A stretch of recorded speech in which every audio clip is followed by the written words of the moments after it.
So thank you. I hope you got some time to reflect. We'll start with the developing countries and hear from them. And our colleagues from Pakistan are very well prepared, so maybe I'll request them to first speak and then go to the other countries. So please go ahead. Thank you, Roy. I'm Usman Shah, and I'm representing Ministry of Finance and Government of Pakistan. Distinguished colleagues, good afternoon. Today it is imperative to demonstrate how national systems, not stand-alone projects, enable communities to absorb climate shocks without prolonged economic distress. I will share the actions taken by Government of Pakistan to create enabling environment for locally driven climate resilient livelihood solutions. For Pakistan, resilience is being institutionalized across fiscal, financial, trade, insurance, and governance systems through coordinated reforms agenda supported by ADB and the World Bank Group.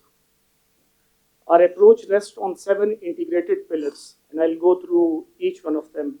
Pillar 1, anticipatory disaster governance and risk layering. Under the Climate Disaster Resilience Enhancement Program, which is in second phase, institutional capacity of national disaster management authorities has been strengthened. Flood governance has been enhanced through the Federal Flood Commission. Catastrophe risk modeling has been expanded across financial institutions. Layered disaster risk financing instruments has been operationalized. This marks a transition from post-disaster financing to pre-arranged fiscal buffers and risk layering, which is a core CRPP expectation. Second pillar is insurance market deepening and ex-ante risk financing. Pakistan is advancing $1.5 billion insurance transformation program, which includes technology-triggered crop insurance payouts with parametric and index-based insurance products, public-private climate risk pools, strengthening of public asset insurance frameworks, expansion of crop insurance in partnership with the State Bank of Pakistan. These reforms shift compensation from reactive claim settlement to automatic rule-based payouts, protecting farmers, stabilizing incomes, and shielding fiscal balances. Insurance reform is now embedded as fiscal shock absorption policy in Pakistan. The third pillar is microfinance sector stabilization, liquidity, and risk sharing.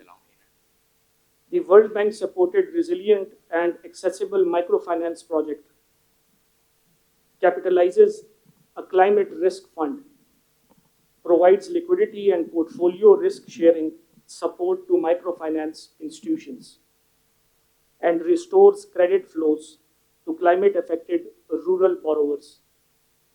This project is expected to benefit 1.9 million people with over 1 million women and 350,000 youth. This ensures that financial intermediation does not collapse following the climate shocks, directly aligning with this forum financial sector resilience pillar. The fourth pillar is gender responsive financial inclusion as adaptive capacity. Under ADB supported women inclusive finance initiatives, $50 million has been disbursed to microfinance intermediaries.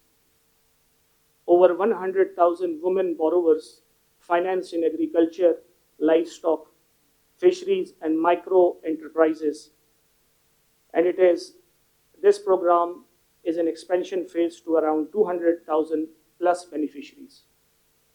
Simultaneously, under the Pakistan Improved Resource Mobilization and Utilization Program, the Federal Board of Revenue has approved and implemented a Women in Workplace strategy. Social inclusion measures has been institutionalized, including childcare and accessibility measures, Women's economic participation is no longer peripheral, it is institutionalized within fiscal and financial systems, strengthening household adaptive capacity. The fifth pillar is embedding climate and gender in fiscal architecture.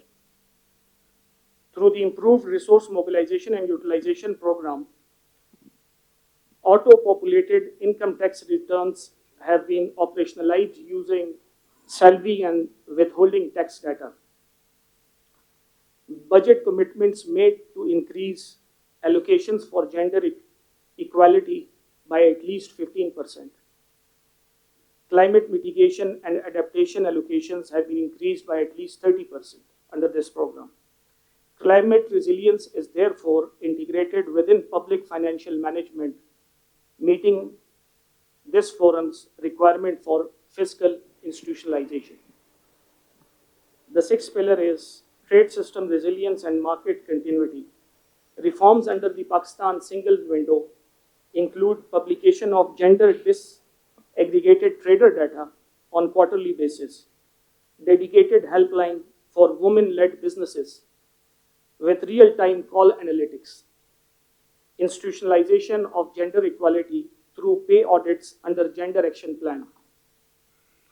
Digitized trade systems ensure continuity of exports and MSME market access during disruptions, protecting livelihoods and therein foreign exchange stability. The seventh pillar, climate screened infrastructure and public-private partnership reforms. Climate and gender screening embedded in infrastructure planning. Fiscal risk disclosures are strengthened, including climate-related contingent liabilities. Accreditation of PPP professionals, including women. Infrastructure pipelines are now being structured as resilience assets rather than future fiscal risks. Government of Pakistan further safeguards macro-financial stability through parallel reforms like pension reform, which is one of the highest reform area, SOE restructuring state-owned enterprises. 40 state-owned enterprises have been restructured under the SOE transformation program, debt management strengthening, domestic resource mobilization reforms. CRPP recognizes that resilience requires macro-fiscal buffers. Pakistan's reform portfolio ensures that climate investments remain sustainable under fiscal constraints. This is not project-based resilience, it is systems-based resilience. Today at this forum, we need to ascertain whether national systems can prevent climate shocks from turning into long-term poverty traps.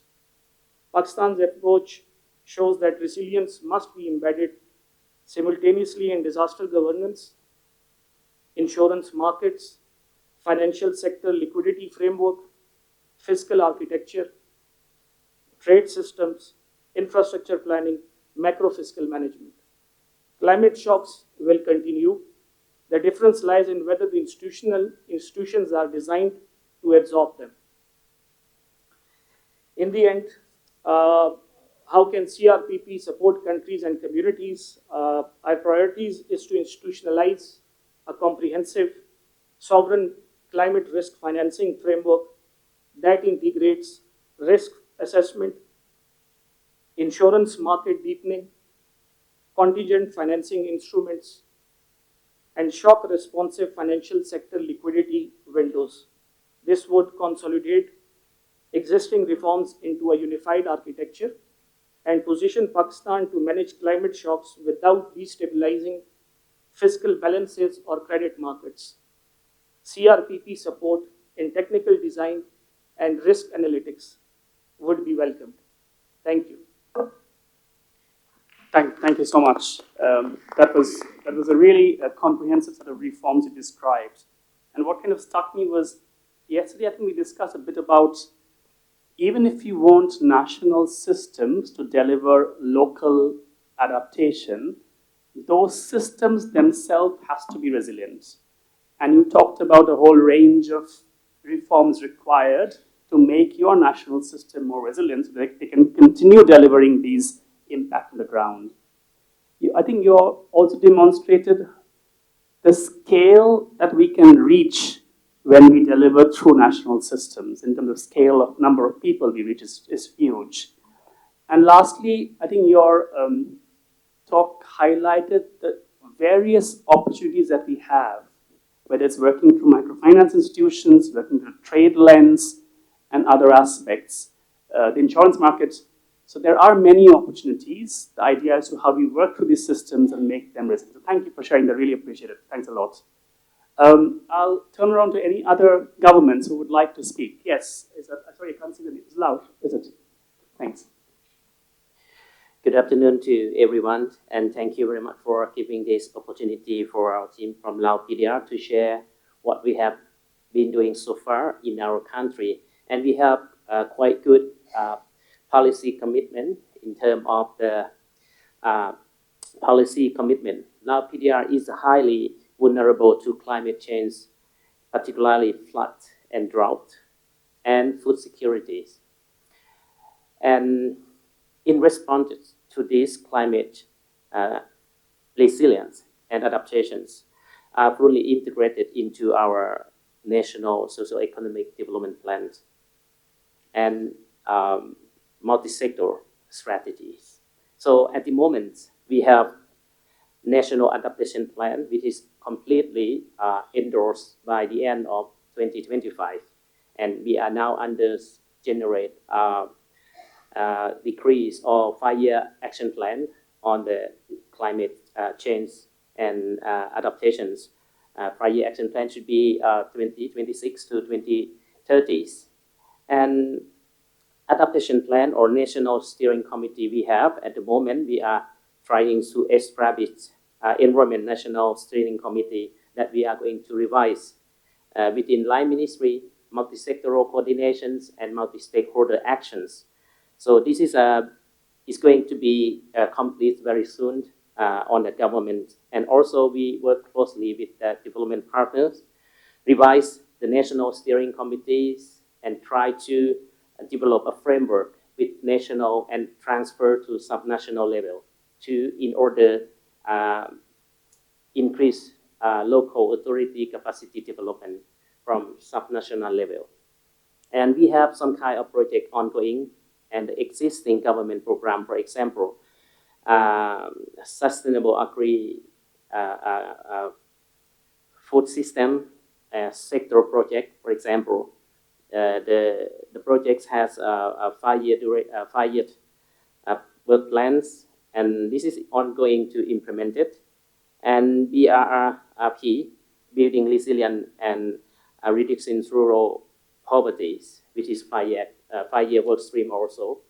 And other projects that we complement to our government commitments, like, for example, in BRRP is conditional cash transfer, mainly for maternal and child health program and also nutrition work stream.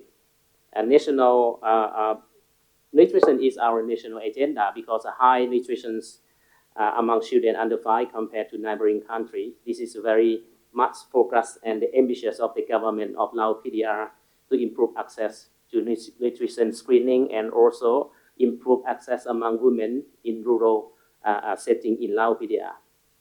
With 7.5 inhabitants in Lao PDR, around 65% of population live in rural area, and they are prone or vulnerable to climate change over the year. And graduation program, for example, we support the local authority within the Ministry of Agriculture and Forestry. For example, support livelihood, livestock keeping and gardening, and also support income generation, household income generations for livelihood adaptations. And that we also have other components like monitoring and evaluations. So briefly sharing with you is our policy and government commitment. But of course, we are trying to generate more our framework, and we hope could be integrated into a multi-sectoral work plan and strategy, and we will closely working with development partners because knowledge and indigenous knowledge from national, global, and international would be very important for our context, and happy to learn more and share more our country experience. And we are very happy to have a chance to attend this forum, and we have learned a lot. This kind of community resilience partnership program cannot be achieved by a single ministry alone. That is from our insights. Thank you so much.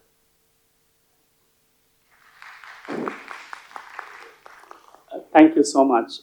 From a CRPP side, we're very happy that the majority of our project support has gone to Laopedia. So maybe sometime we should organize a forum in Laos and not in Bangkok maybe next year.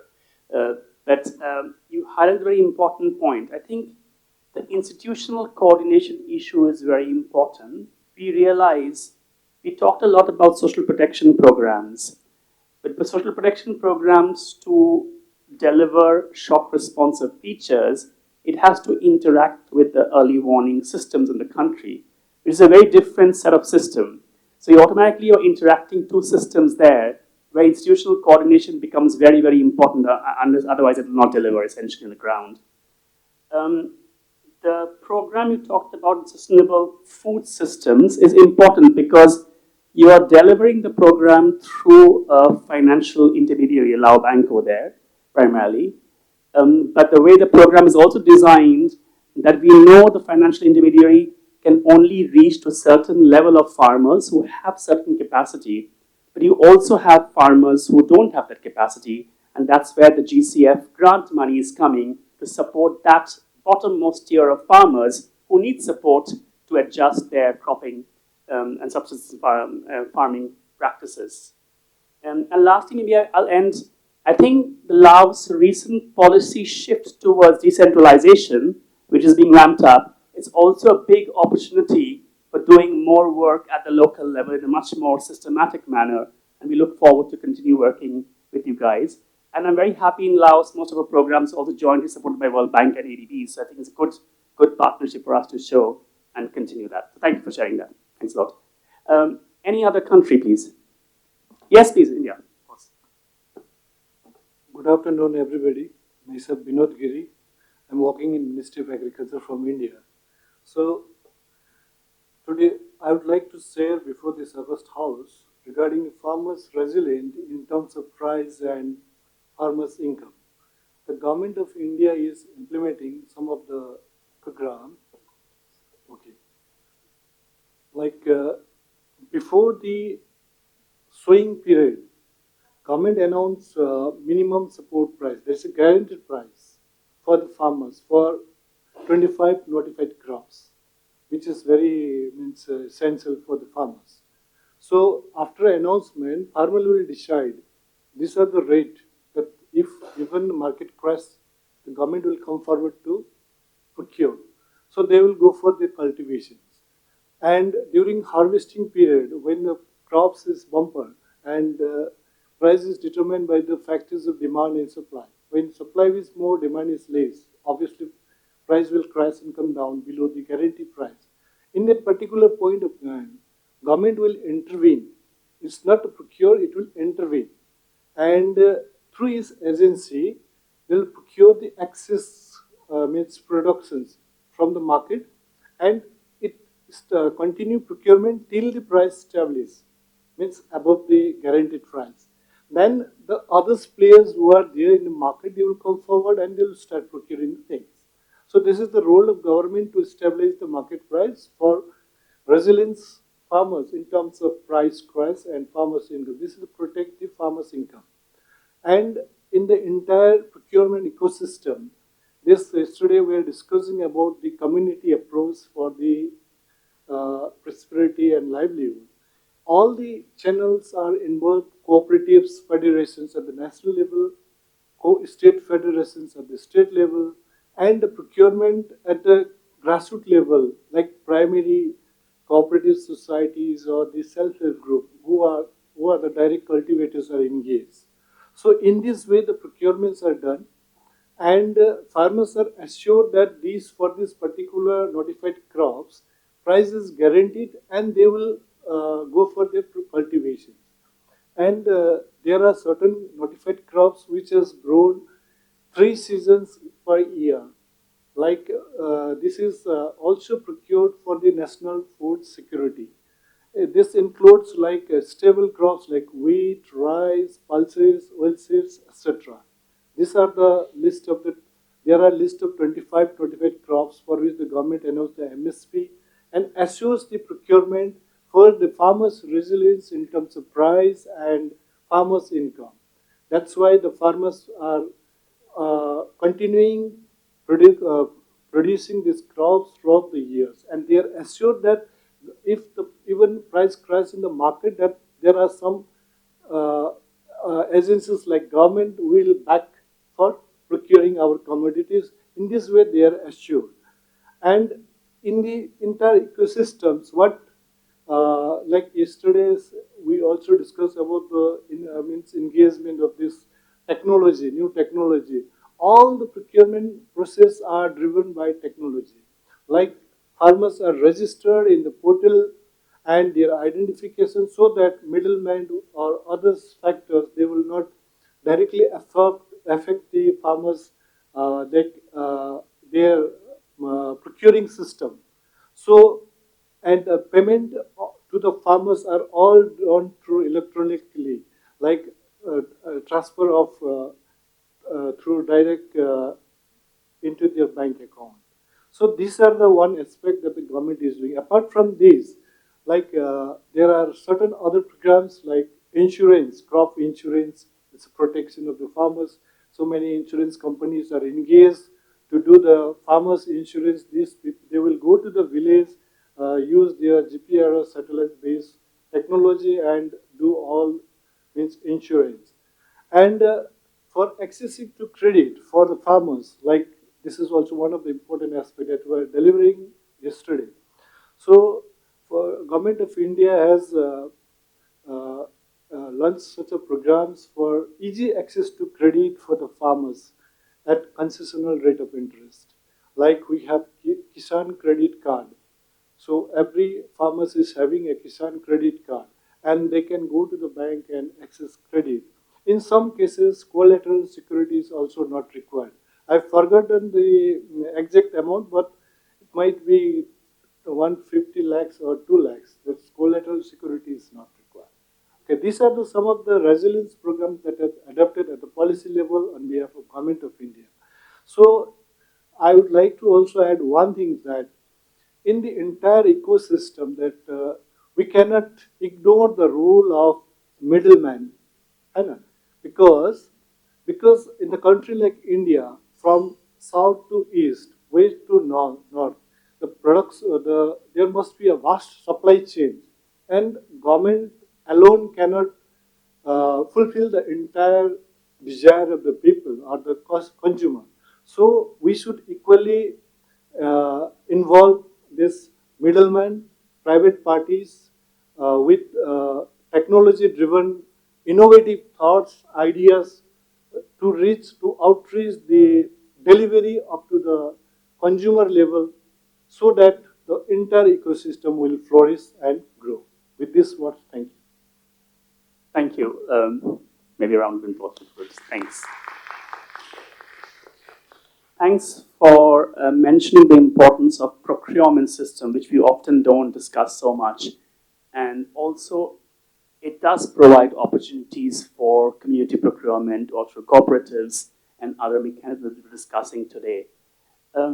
You talked also very importantly about how government intervention can at times incentivize or disincentivize also the right kind of practices on the ground. Whether in the case of, you talked about, when a shock happens, how government gives assurance to farmers to buy there, which is good.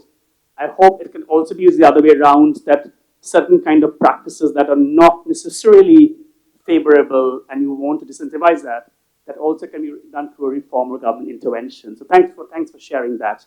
Any other country? Bangladesh. Yes, please. We're going towards left only. All right. Thanks. All the partners from different countries, agencies, and the Asian Development Bank of the Roundtable Dialogue, arranged by Community Resilience Partnership Program, 4th Partnership Forum 2026. I offer my congratulations and very good afternoon every day, everybody. I want to explain my country. You know that Bangladesh is a developing country in the map of the world. It is a very nice country, but its area is 1,47,570 square kilometers with 180 million people. So in this context, I want to explain climate change vulnerabilities in Bangladesh.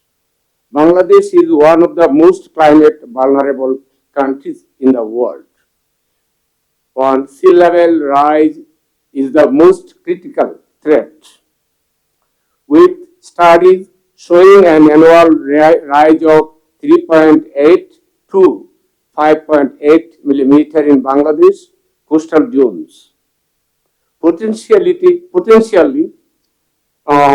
submerging 12.34% to 17.95% of the coastal area and reducing rice production by 5.8% to 9.1%. IPCCS, Intergovernmental Panel on Climate Change, assessment report highlights that 26 million people in coastal Bangladesh are exposed to high salinity levels in shallow groundwater with rising sea levels and storm surges contaminating coastal and reducing freshwater availability. The agricultural sector in Bangladesh faces significant risk from climate vulnerability with projected yield reductions, increased irrigation demands, and salinity intrusion affecting freshwater agriculture and resulting in non-economic losses like migration and site malnutrition. By 2050, the freshwater river area in the southwest coastal zone is expected to decrease from 40.8% to 17.1%.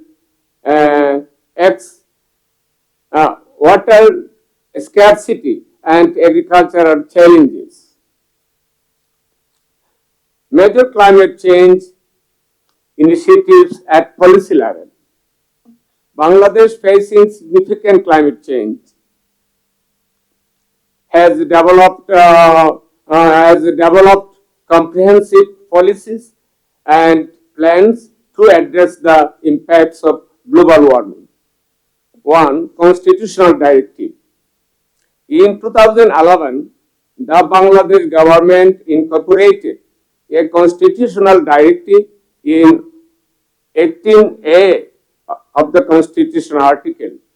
The state shall endeavor to protect and improve the environment and to preserve and safeguard the natural resources, biodiversity, wetlands, forests, and wildlife for the present and future citizens.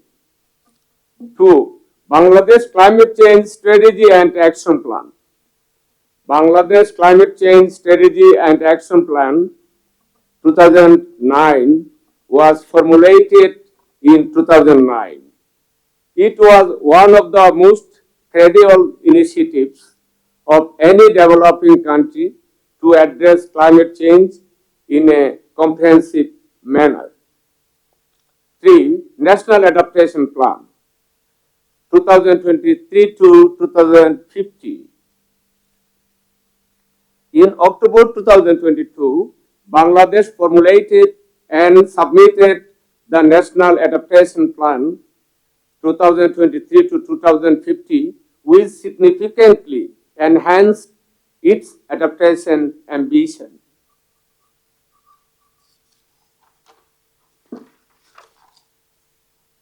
The NAP, National Adaptation, primarily encompasses 8 distinct sectors: water resources, disaster, social safety and security, agriculture, fisheries, aquaculture and livestock, urban areas, ecosystem, wetlands and biodiversity, policy and institutions capacity, development, research and innovation. The NAP has identified 113 interventions, including 90 high priority and 23 moderate priority across 11 climate stress areas to realize the vision of building a climate resilient nation. 4. Third, nationally determined contribution. Bangladesh prepared and submitted its third nationally determined contribution on 29 September 2025, considered 2022 as the base year. Bangladesh will reduce its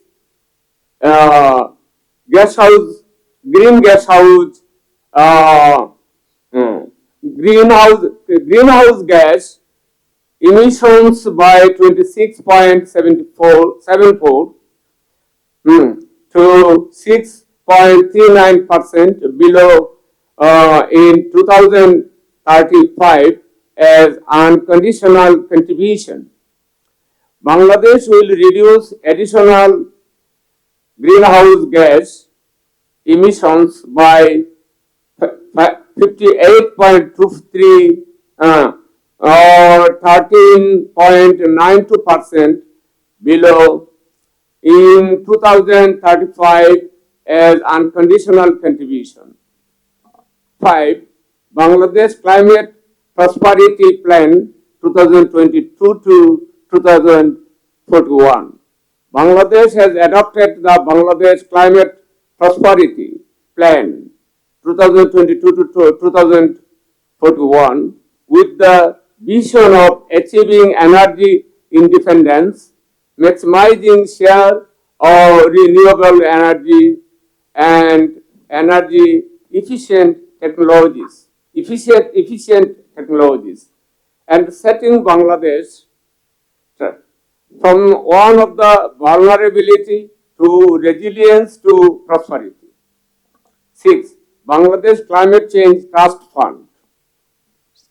The government of Bangladesh established the Bangladesh Climate Change Trust Fund in fiscal year 2009 to 2010 to implement the programs and projects under the BCCSAFE. Bangladesh is the first country to set up a climate change trust fund from its own resources. The fund has undertaken over 1,000 projects so far with an investment of approximately $490 million US dollar to implement strategic actions of the BCCSAFE 2009. 7. Adaptation of climate fiscal framework. The Finance Division adopted the climate fiscal framework in 2014 and updated it in 2020 to make an inclusive public financial management system. The climate relevant budget allocation under 25 ministries accounts for 13% of the total national budget for fiscal year 2024 to 2025. 8. Bangladesh Climate and Development Partnership. The government of Bangladesh has launched the Bangladesh Climate and Development Partnership to scale up climate actions with ADP support in progress to operationalize the BCDP as a cross-sectoral multi-layered partnership focused on mobilizing finance, accelerating policy reforms, enhancing project development capacity, and facilitating knowledge sharing. Thank you. If I can just intervene, I'm conscious of time. And of course, for all of us, I think Bangladesh has been a learning ground for adaptation happening. I mean, through your policies, you have not only set real ambitious goals, but you actually also have shown to many other countries in the world how adaptation happens at the local level. So congratulations on that. Also, congratulations on the newly approved national framework for local adaptation. And we look forward to working with you closely to see how we can support you in implementation of the framework at the local levels. Thanks for sharing, and sorry to intervene, I'm just conscious of time. Yes, I have been. You've communicated, I think you've given us a whole picture very well, so really appreciate that. And we look forward to working very closely. Thank you. Thanks a lot. Any other country? Right. Yes, big clap down there. Sorry, forgot about that. Thank you. Nepal colleagues, I'm just conscious of time, so if you can keep it to 3 minutes, that'd be great. Thank you. How many minutes I can get from? Only 10 minutes? How many minutes I get? Three minutes would be great, if it's possible. Okay, thank you. Honorable Chair, distinguished delegates and partners, on behalf of the Government of Nepal, please allow me to extend our sincere appreciation to the Asian Development Bank and Community Resilient Partnership Program for their continued support. Your partnership has been instrumental in advancing Nepal's climate adaptation agenda, particularly through climate resilient livelihood, landscape, and the green and resilient financing facilities. You know, Nepal is a most vulnerable country for climate change. Drought, flood, climate-induced landslide, water resource depletion, erratic and shifting of monsoon season from towards the October. That is hampering to our farming community. Farmers are faces many climate related shocks. They have limited capacity to cope with the problem. So they need to be capacitated in coping strategy, financing capacities, development, and income generation activities. Irrigation is most demanding for the Nepalese farmer. Government is trying to cope some climate shocks, like providing insurance to the farmers. Government is providing almost 80% premium subsidy to the farmers, and started early warning system, but farmers are not fully benefited due to their lower capacity of absorption. And cooperatives are one of the main pillar of our economy.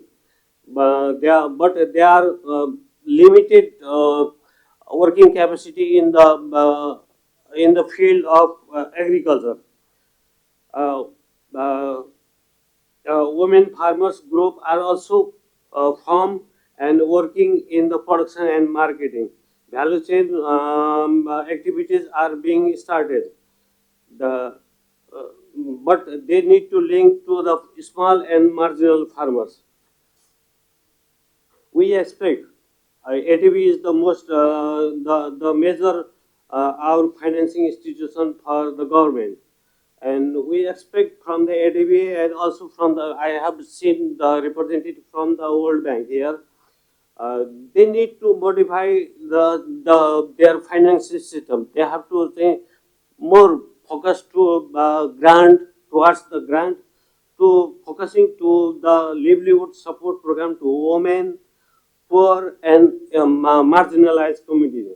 And also I request development partner for their focusing to the poor and marginalized community in Nepal, because we are almost a zero emission country, but we are facing climate shocks more compared to other countries. That's why our almost 20% people are poor, and most of the people, they are farming and they live in the rural areas, and they are most impacted by the climate shocks.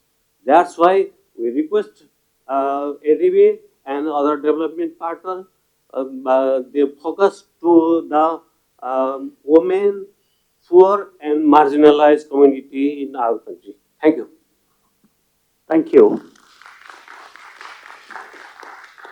I think we are all looking forward to the establishment of the new ambitious GREF financing facility for Nepal, which I understand will try to bring resources from different sources for adaptation purposes. And more interestingly, the GREF is meant to have a dedicated window for communities. That'd be fantastic. I do take note of your request for development partners, specifically multi-development banks, to provide more concessionality and preferably grant financing for adaptation. So this is a serious problem, we understand that, and I do take note of that. Thank you for raising it. Anybody else? Yes, Philippines, please. Thank you very much. Good afternoon, everyone. First, let us thank everyone for allowing us to participate in this forum. The Philippines is one of the most climate vulnerable countries in the world, frequently exposed to typhoons, flooding, drought, and other natural hazards. These climate and disaster risks disproportionately affect poor and vulnerable communities, threatening livelihoods, food security, and long-term development gains. Strengthening climate adaptation, building resilient livelihoods, and investing in disaster preparedness are therefore critical to ensuring that communities can withstand shocks and sustain inclusive growth. The Philippine Community Resilience Project is aiming to strengthen the resilience of poor and vulnerable communities to climate change, disasters, and other shocks by enhancing local planning systems, community capacities, and climate resilient investments.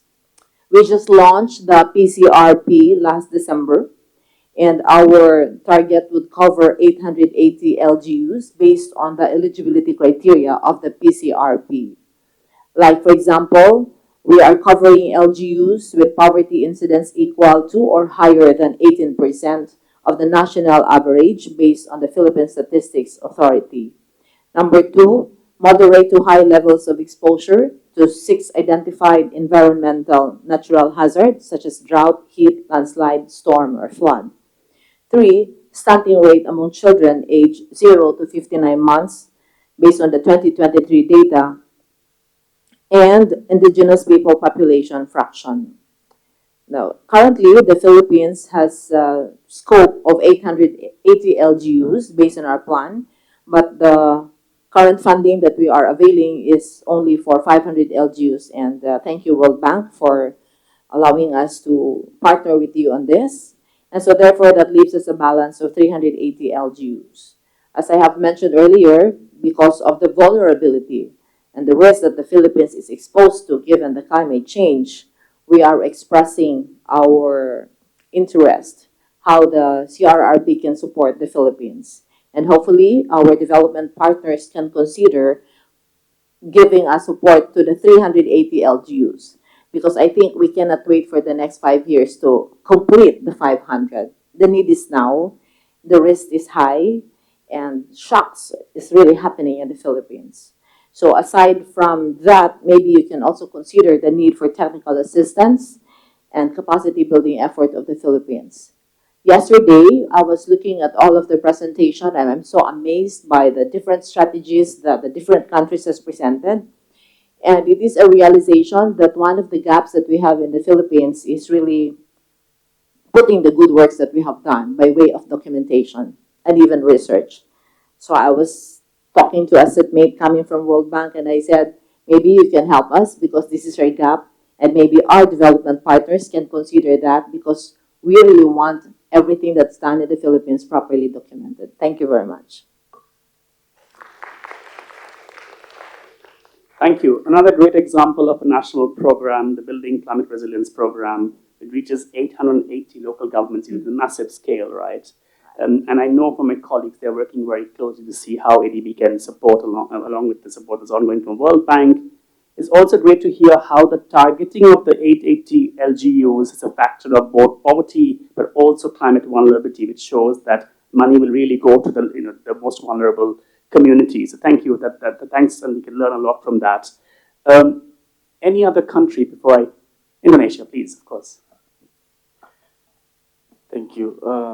First of all, we would like to express our sincere appreciation to development partners, including through CRPP, for your continued support to Indonesia in strengthening our climate resilience. The support is essential to increase our understanding of climate risk, improving risk analysis, and supporting the development of climate-informed fiscal and financial policies. For Indonesia, adaptation has become increasingly important as climate impacts are already materializing across sectors, from agriculture and water resources to coastal infrastructure and urban systems.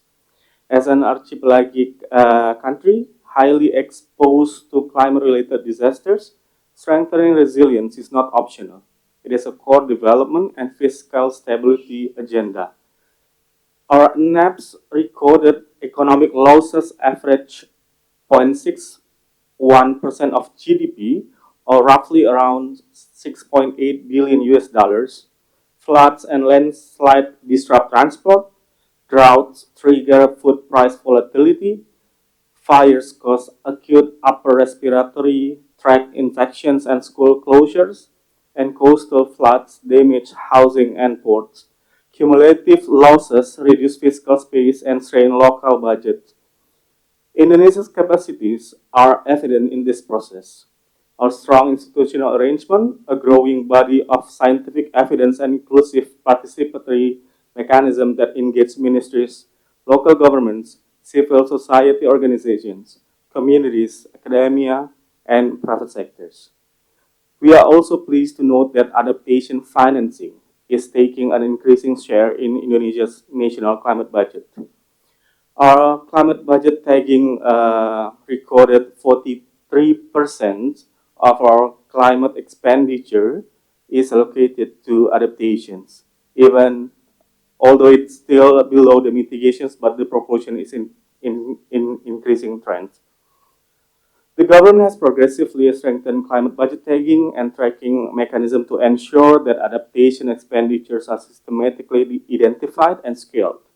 This reflects our strong domestic commitment to resilience, even amid fiscal pressures and competing development priorities.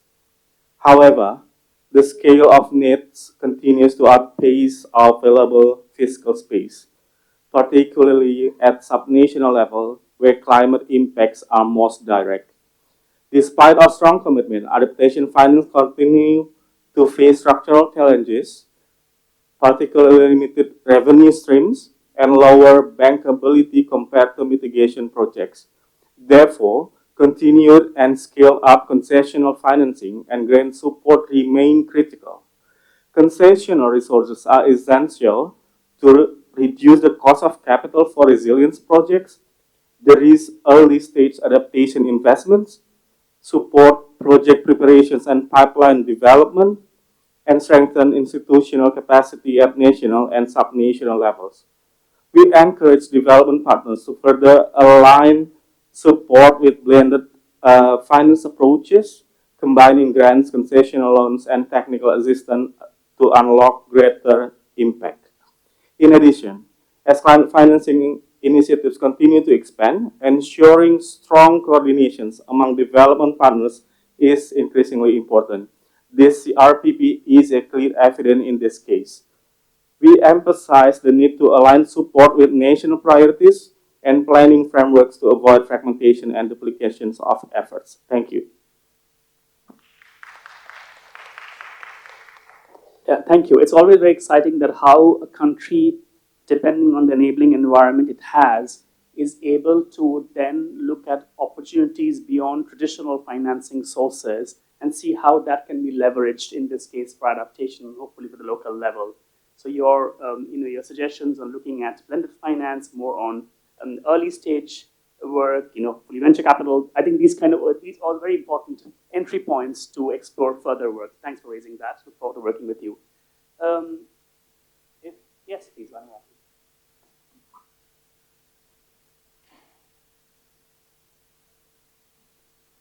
Thank you, moderator. On behalf of the government of Vanuatu, I would like to sincerely thank ADB and the CRPP for convening this important forum and for the opportunity to learn from regional and international experiences. First, there are three key takeaways that the government takes away from this forum. The first is on programming. This forum has reinforced the importance of intentional, sustainable, and evidence-based program designs. Climate adaptation and resilience program has been deliberately designed to integrate gender, vulnerability, and disaster risk considerations from the outset and be grounded in robust data and analysis. For Vanuatu, sustainable programming means government ownership, fiscal realizations, and the use of reliable evidence to ensure programs are well targeted, scalable, and able to demonstrate results, which is an essential requirement for mobilizing and sustaining partner support. Secondly, on national systems and alignment, key takeaway is the need to strengthen national systems while ensuring strong alignment with our country's overarching development framework, the National Sustainable Development Plan that runs from 2016 to 2030. This plan is a domesticated framework of the UN SDGs, and it guides all government planning, budgeting, and investment decisions. So within the NSTP, one of the core policy objectives is to establish a gender-responsive planning and budgeting framework. While this remains an important goal that we are yet to fully achieve, the government is actively seeking support from our development partners to help us advance this agenda. So strengthening national systems, particularly information systems and social registry systems that are appropriate to our national and island context, it is very critical to support gender-responsive planning, adaptive social protection, and climate-resilient investments. In this regard, the government of Vanuatu is currently developing an adaptive social protection policy and a national comprehensive social protection policy, which will further enhance climate adaptation efforts, supported by our partners as well. So to support the implementation, we are planning a study tour to other regional countries that have successfully implemented gender-responsive planning and budgeting frameworks so that we can learn from these experiences and contextualize them to Vanuatu's unique institutional and geographic realities. So by aligning intentional and sustainable programming with strengthened national systems and NSTP priorities, we aim to achieve stronger and more lasting results. This includes more effective climate investments, improved targeting of support to our vulnerable populations, enhanced accountability in public spending, and tangible resilience outcomes at the community level.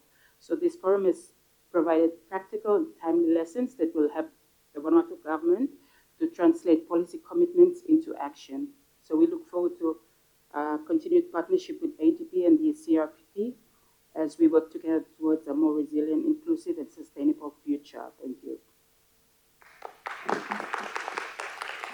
Thank you so much. And we also look forward to learning about your experience in developing the social protection policy of the country and see how we can work towards its operationalization. Timor-Leste, if I'm not wrong.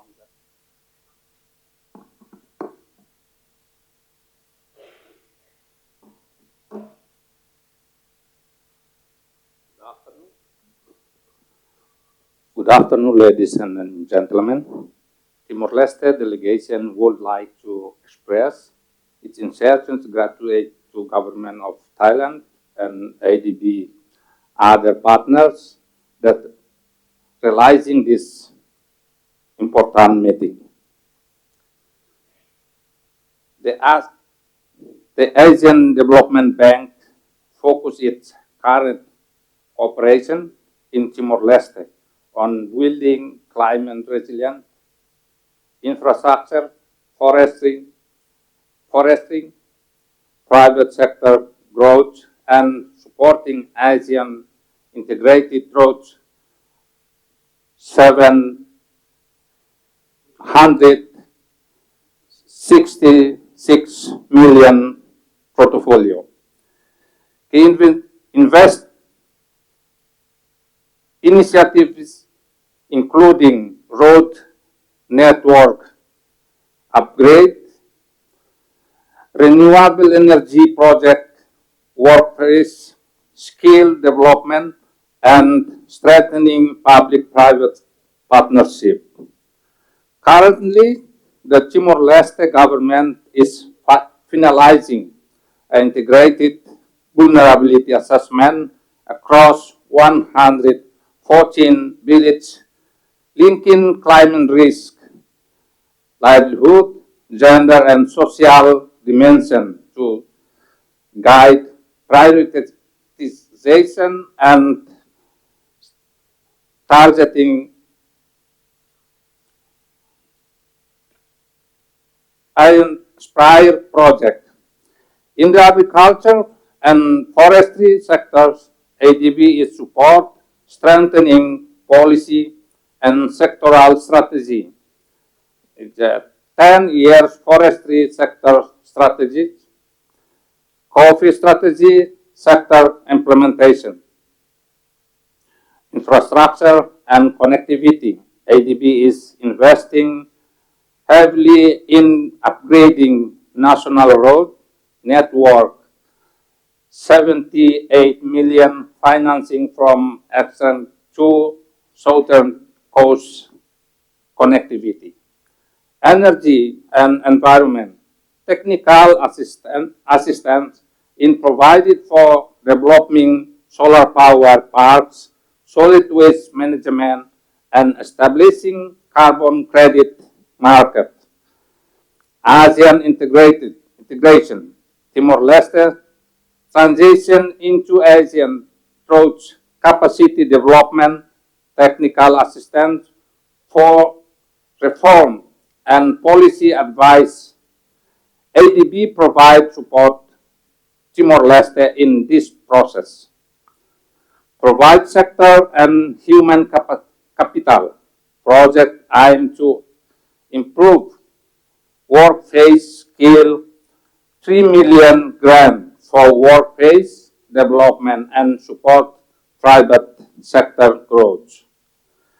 Government commitment, continue to support ADB mission in country in enabling implementation of the sectoral plan, agriculture in particularly in coping with the climate impacts. Promote existing mechanisms such as community-based natural resource management, CBNRM, is tested appropriate to promote community resilience through integrated watershed approach from upstream to downstream that involve different actors. Government of Timor-Leste is welcoming future support and cooperation with ADB and other development partners to continue the capacity building and other institutional strengthening program to enable Timor-Leste in achieving its commitment under its determined contribution NDC. Thank you. Thank you so much, and big congratulations to Timor-Leste for joining the part of the ASEAN. Thank you. We will move now to very quickly development partners to hear briefly from some of you on what you heard from countries and your reflection on that and what potential support partners can provide and work together. So maybe I'll start with Niti from FCDO, UK, please. Thank you very much. Thanks very much, Orgo. And yes, it was indeed really insightful and enriching to listen to all the country representatives. Thank you so much for your in-depth sharing. This is the third forum I'm attending, and it is indeed very exciting to see how much it has grown. So over the years, CRPP forums have done impressive thematic deep dives on various related topics such as adaptive social protection, climate resilient agriculture, resilience through decentralized systems, decentralization systems, climate resilient skills development, resilience through urban poverty reduction, financial inclusion. And then this year we've done a lot of rich discussion and debate on resilient livelihoods and community-based or supported resilience. It is also indeed very heartening for me to hear how most speakers this year also stressed upon the value women bring in strengthening resilience, how important it is to keep building their agency and leadership. I think it's a message that we need to keep repeating. However, from 2023 to now, which is the first forum that I attended, we are in a very changed world. I don't think I need to emphasize that enough. The reduced ODA overall, what has become even more front and center is what I'd like to share some of our insights. And I share from our entire team, really. It's not entirely me. So we just sort of put our heads together. And what really struck us in this year's forum, what we heard from others, and particularly, like I said, I repeat in the context of a reduced ODA world, how important it is that we start measuring resilience, how much resilience has been built up, for instance, in a particular context. They are interesting metrics in their own rights, but also to measure resilience with a view to ascertain how sustainable it is. With lower ODA, evidence gathering is becoming more and more, even more critical, so as for us to be able to get the resources to build resilience, and simultaneously evidence that is strengthened and value added by communities. What works and what doesn't work? I think that is something that we keep repeating during our entire sort of developmental work in parlance. Again, critically important. And also perhaps to delve into less asked or even contested issues, such as those around climate migrants. Are there adaptation measures in place and did they work? So is that what led to climate migration? Maybe a question for us to ask. Or was climate migration a result of maladaptation? So difficult questions, but I think it's important, we think it's important that we ask them.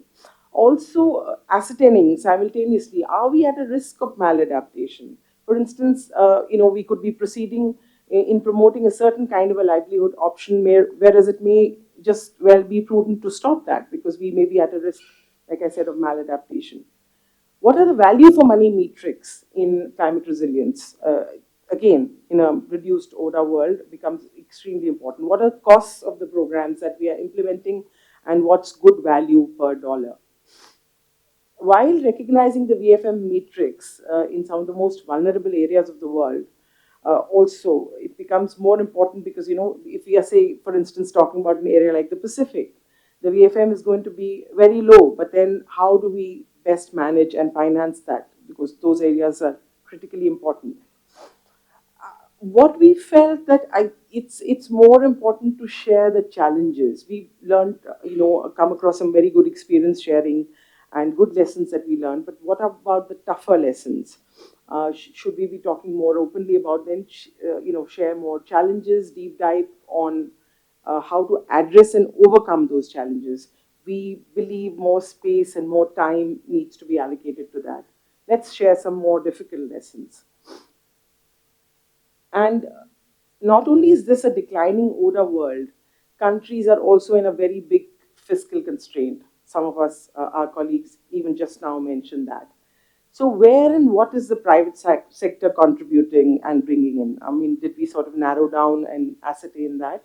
Where are the big players coming in, including the banks? we felt, especially yesterday, there was less reference made to the insurance sector. Very heartening to listen to examples from Pakistan as well as India about what they're doing in terms of insurance reform. But perhaps we need to share those lessons more, share those experiences more, and hear from other countries and contexts about what the insurance sector can bring in. Again, perhaps repetitive, but I think it is something that we need to rethink and address our attention back to. We need more joined up systems. We've talked about systems strengthening. So we need to have more joined up systems, linking of payments, cash transfers to infrastructure, to financiers, to insurers, all of that. So therefore, obviously, it means less silos and more joining up. I know this sounds familiar and perhaps, apologies, repetitive, because in all of our development sector work, we have stressed upon working across silos. And it is often proved to be very difficult because we turn to get rigid and sort of territorial. But if we don't cross those boundaries as part of a building climate resilience, we risk something greater. We risk survival. For, as someone very rightly said at the beginning of this forum yesterday, the resilience is not optional. Thank you. Thank you, Niti, and thanks for the continued support from FCDO. Maybe I'll move to Ramona from Green Climate Fund. Thank you very much. It's not my third, but it's my second time joining the forum, so very happy to be here. I think it's been really interesting to trace multiple conversations around resilience at the local level, and I feel like we've done it quite interestingly, both from the bottom up and from the top down, right? So working from the grassroots, sort of identifying risks, then thinking about barriers to finance, thinking about the policy and the local level institutions, linking them to the national level, tracking results to global frameworks, etc. And then also the other way around, from the national systems working down through government systems. And I think there's a lot of links across these journeys, working upwards and working downwards. And I like the way the forum is structured to enable these conversations. And I think everyone's sort of drawn their own connections depending on where you work across across the value chain of this entirety of planning and financing systems. I think it's really interesting, the entire setup of the conversation and taking a global perspective, speaking to others over lunch, is you don't see this in the other regions that we work in. I'd love to see this replicated in Africa or in Latin America. So I think there's a lot of really, really good practices coming from Asia. And I guess appreciating ADB's role, we were speaking about intermediaries. And I think as a funder, ADB's intermediated quite a significant part of funding from the GCF to work on local level solutions. And I think it's now up to governments to really look at national context and then intermediate between that part of funding which is available. You don't have to apply for it, and then think of what solutions are really possible or needed at the local level. So shifting a bit of the conversation between international climate finance and then translating it down in international systems. A lot of practical solutions let us take back, how we can communicate, I think, the findings from here to other colleagues, and we'll definitely take back the lessons to. There's a dedicated Asia-Pacific team at the Green Climate Fund. I'm just one person, but happy to facilitate, I think, all the ongoing processes at the national level to see how to ensure coherence with all the other support windows that the GCF is offering. Thank you. Thanks, Ramona. I think for me, the most exciting would be that any work that CRPP has supported a government, for example, Bangladesh's national framework, and now if Bangladesh government is able to take the national framework and work directly with GCF and get resources through GCF for their work, for me, that's a great success for the CRPP program also. So thank you for that. Maybe I'll move to now Margaret from World Bank.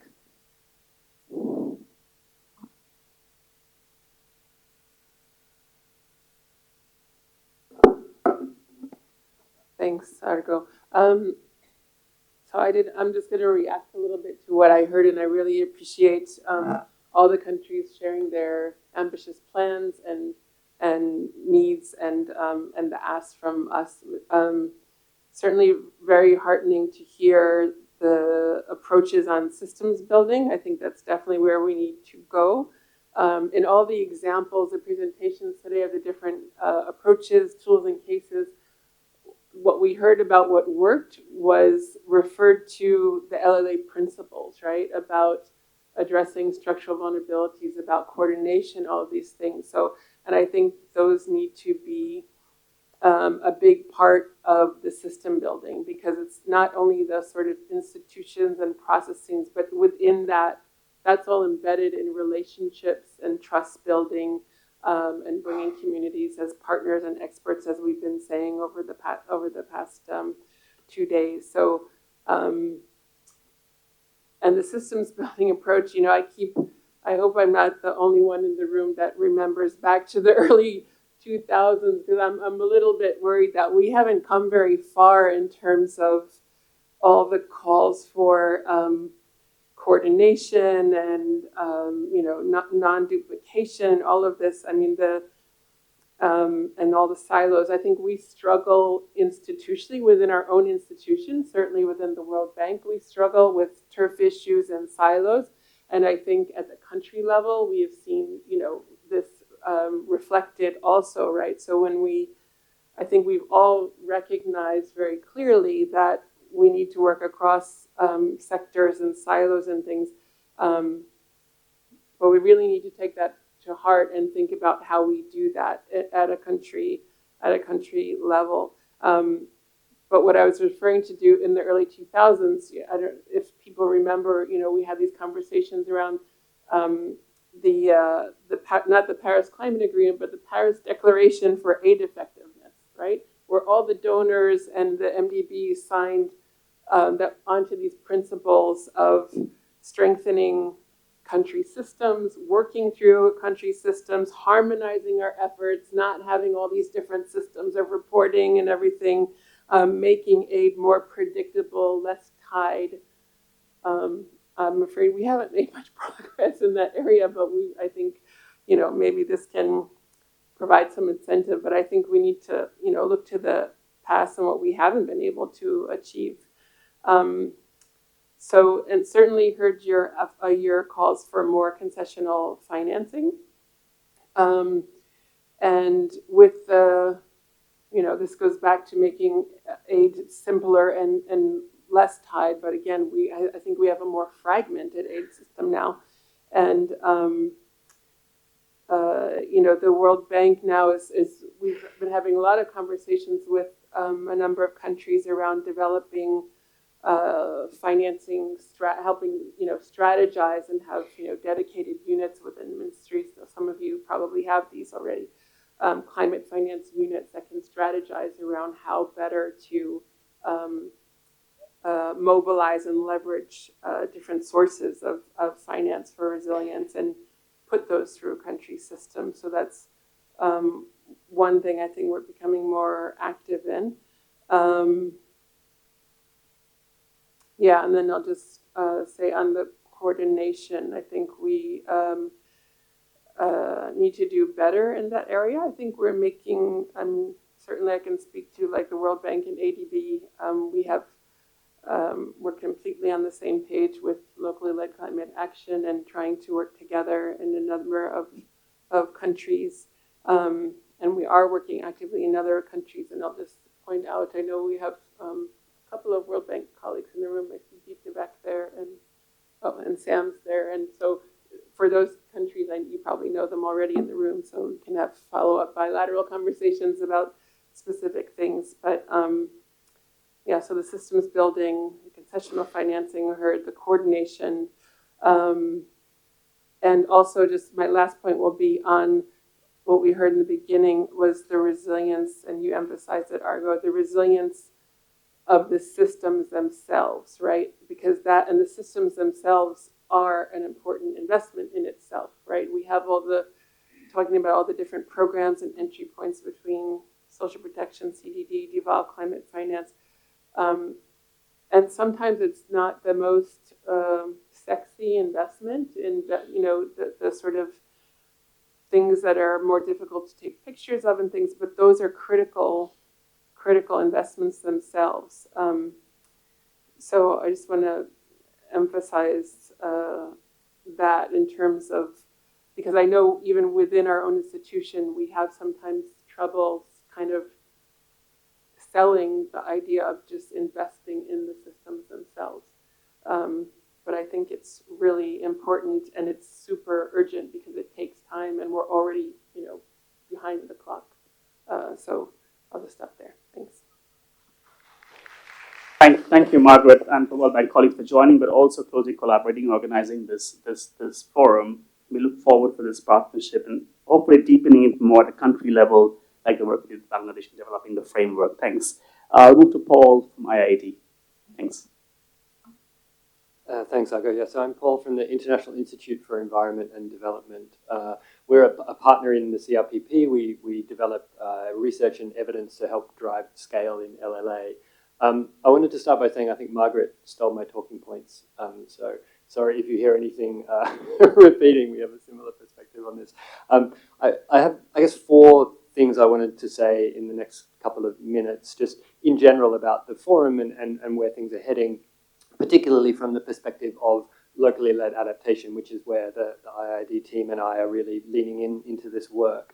And I first wanted to take us back all the way back to yesterday morning, which seems like a really long time ago to me, when Ika from the Yakum Emergency Unit in Indonesia opened the forum and really anchored us in this space of thinking about people first. Everything that we do is about building the resilience of people and communities who are the most vulnerable to the impacts of climate change. And I think that really was a great way to open and set the tone for the entire couple of days and the conversations that we have. Sometimes we drift away from thinking about the people that everything we do is designed to support. So I think we just always need to come back into that space really, really clearly. The second thing I wanted to say was that personally, and I think institutionally from IIED side, we're really thrilled by the conversations this year, which have moved towards the practical operationalization of local level adaptation. We're moving away from the kind of more philosophical arguments or the kind of how we channel this and that here and there, and really getting down to the ground and thinking about how do we make this work at the local level, right across the region. Removing roadblocks, facilitating access to finance and resources at the local level where it's most needed. So that, for me, was a highlight of the last couple of days. In every single session, people were coming up with practical ideas, building on things that are already happening. And those conversations were really mutually reinforcing about taking forward momentum, regardless of some of the broader constraints around the world that we find ourselves in at the moment. Third point, and slightly other side of the coin to that, is that, of course, we need to see a significant scale up in resourcing for local level adaptation in the region and beyond.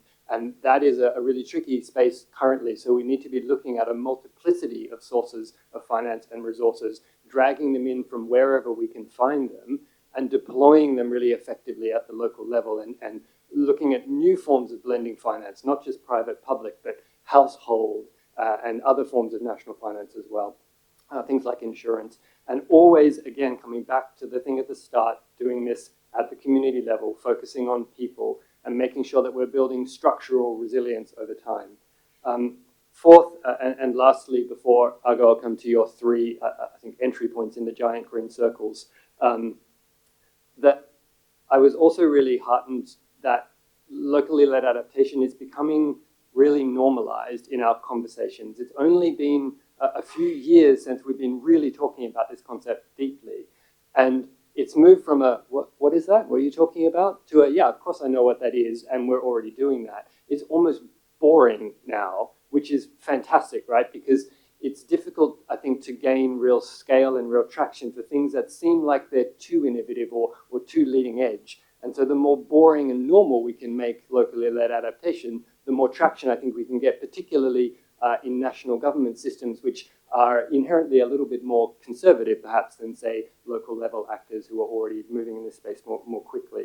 I think we also, though, need to be a little bit careful that we don't, while we need to encourage wider scale and really big adoption of this approach to adaptation, we just need to be a little bit careful that we don't water down things too far and that the principles that we're anchored in don't end up becoming meaningless. And that can be a tricky balance. So I think moving forward, three things. We really need to move faster, of course, we all know this, but we need to do it with really great care and move at the pace of the systems and the communities that we're working with.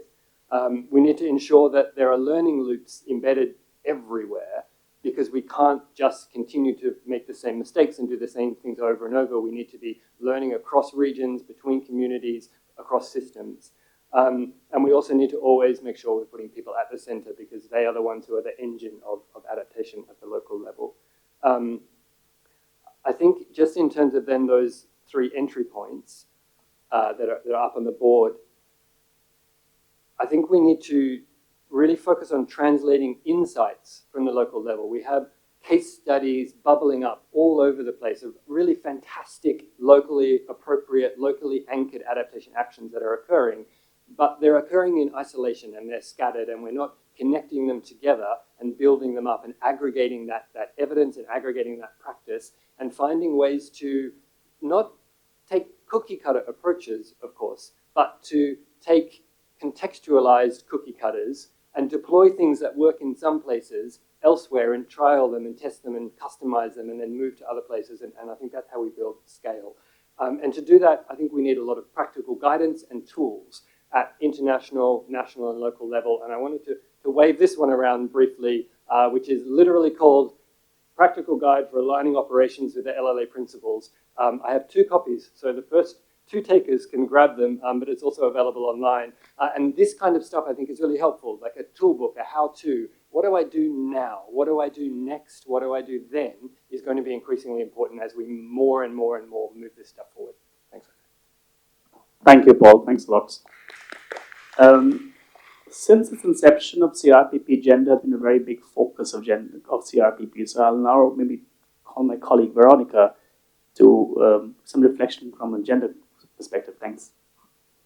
Yes, thank you. I oversee ADU's gender work in South Asia. And the first thing is that I have been very impressed by this forum, not only by the depth of expertise in the room, but by the openness of the dialogue. There has been a space for candor, for tension, and for reflection on what is working and what is not. I would like to offer a few reflections and takeaways based on what I've heard for the past 2 days, and also in view of a project that we're preparing on resilience livelihood projects in riverine islands in Bangladesh, in the Char areas, which are at the forefront of vulnerability. For the past 2 years, we have heard repeatedly that women must be at the center of adaptation, as resilience is built through their daily decisions. Adaptation systems then need to reflect this reality to be effective. This is what we're going to do in the Char Livelihood project. And we're going to be looking very carefully at the recently approved national framework for local level adaptation in Bangladesh, and link women's priorities in Char areas directly to national planning, subnational governance, and public investment. The second point is that resilience is cumulative. We have heard about adaptive social protection, green skills, hazard analysis, bundling of services, and institutional anchoring as interconnected components of a functioning system. The speakers have prompted us to look beyond individual livelihood activities and to examine how climate information, financial inclusion, adaptive extension systems and services, and market linkages interact in practice, particularly in isolated communities. A third point concerns evidence. As mentioned in this forum, scaling needs credible information of what actually improves adaptive capacity and livelihood stability. I would argue that in addition to monitoring mechanisms, CRPP needs to explore the use of tools such as structure impact evaluation, for example, to gather evidence on changes from the start. Adaptation efforts must be designed to deliver real impact and clear learning, and limited resources must be used efficiently and strategically. Impact evaluation can help us in this endeavor. CRPP can help to unlock further financing. In Bangladesh, we will use CRPP grant financing to pilot and evaluate integrated resilience approaches to inform larger future interventions in char areas using concessional resources. Finally, I would like to note that this forum has created opportunities for collaboration. In a context of resource constraints, we have heard about the avoiding the silos. We need more than ever to learn from and work in close coordination with others. It has been energizing to see CSOs, governments, development partners here. Moving forward, the private sector can also be invited to share their perspectives. CRPP is more than a funding mechanism. It's a platform for learning, exchange, and connection to shape adaptation practice collectively. And one aspect that ADB Gender Team colleagues working with CRPP have appreciated is also your processes, which are agile and streamlined. And these enable us to respond quickly to the needs of our member countries. Please keep this agile approach going forward. Thank you. Thank you, Veronica. Look forward to working with you on impact evaluation work and how to bring the private sector in for local level adaptation. Last but not least, Sinead Walsh, who has recently joined us as a technical advisor for CRPP. Sinead, the floor is yours. Thanks. Thanks very much. Does everybody know what Lent is? Has everybody heard about Lent? Yeah, more or less. It's like Catholic Ramadan, right? So I'm from Ireland. Ireland was a very, very, very Catholic country when I was growing up. You're probably like, where is she going with this? So one thing we think about during Lent, of course, is confessions. So I have two confessions that the last 2 days have made me think about. Because I'm very new to CRPP, but I am not new to the LLA conversation. And my first confession is that I usually really dislike LLA dialogues because I tend to find that they focus so much on the why. Why should we do local level adaptation? Why is it important? And what I'm always really interested in is the how. Because whether or not we believe that local level adaptation is important, we still need to know how to do it. So if you believe it's important, you want to know how to do it. If you don't believe it's important, but if people can show you that it can meet your objectives, whether they be in the water sector or in agriculture or something else, then I think you'll be more interested. And I think for those of us who have these LLA conversations, we really need to, not worry so much about what do people come and what do they believe when they come into the room.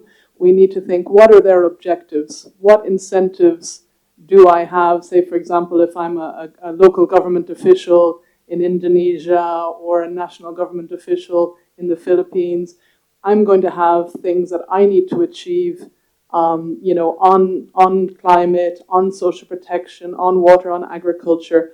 And so those of us in this room who I think generally believe in local level adaptation, we need to help show how this can really meet other objectives. So not just be useful for its own sake, but be useful because it can really achieve results. And I get the sense, I'm new to CRPP, but I get the sense that CRPP is just sort of reaching that critical stage. A lot of design has been done. Some important results have come out, but a lot of the implementation and results remain to be delivered. And I think there's a real opportunity, for CRPP to demonstrate, not just lovely design features, but really demonstrate that implementation, if you do it this way, if you do it in a locally led way that is also a women-led way wherever possible, that you can actually help a whole range of officials in countries, also in banks and so on, in donor agencies, that you can help a whole range of people to achieve their objectives. So I really appreciated yesterday, these adaptation solutions. I almost wanted to clone myself because I couldn't believe I could only go to 3 different ones because I was so interested in them all. And I think that's what's been so powerful for me, is that this forum has really talked about the how in a way that I don't think is really all that normal in the sector. So that's my first confession. My second confession, which I definitely shouldn't say, is that I didn't expect that this interesting a conversation about LLA would happen in the context of a bank. Because we all know that banks tend to be, with all due respect to the banks in the room, relatively heavy in terms of systems and processes. And we tend to think that you need to be very agile and flexible and quick for locally led adaptation. And you don't immediately think, oh, the bank will be able to do that.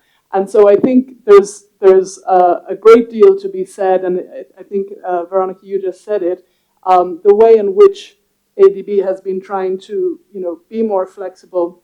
I know World Bank has been on a similar journey. And of course, the reason that this is so important, and lots of people have been saying it, it's about scale. So, we've got to be able to get the big systems to work. LLA can't just be, NGOs with grant finance, doing wonderful things. That needs to happen, but it has to somehow then be integrated into the larger government systems and the larger systems of banks and so on. And this is why I think, it is such an important conversation. And I'm really keen to, play a small part with you all in trying to see how can CRPP, provide examples for other actors, other governments, also outside Asia, other donors, other banks, showing what's possible, not just in sort of showcasing isolated examples, but, bringing those examples in a systematic way into the institutions so that this can provide examples for locally led adaptation and particularly women-led, locally led adaptation to be scaled up massively. So really, really, so admire so much of what you've all been talking about. This is difficult work. This is slow work, but it's really, really important. And I look forward to working with you all. Thanks. Thank you, Sinead. We look forward to working with you too. This is not the last session, because we have a closing session. So maybe we'll break for tea now. I will not summarize anything. I think we've heard lots and very good points. Really appreciate specifically the conversation with governments to hear from all of you. We have taken careful note of your suggestions and we'll work with you to see how we can support in that. We'll take 15 minutes break, come back, and do a very short, informal closing session before you can go out and shop to your heart's content in the nearby mall, right? Thank you.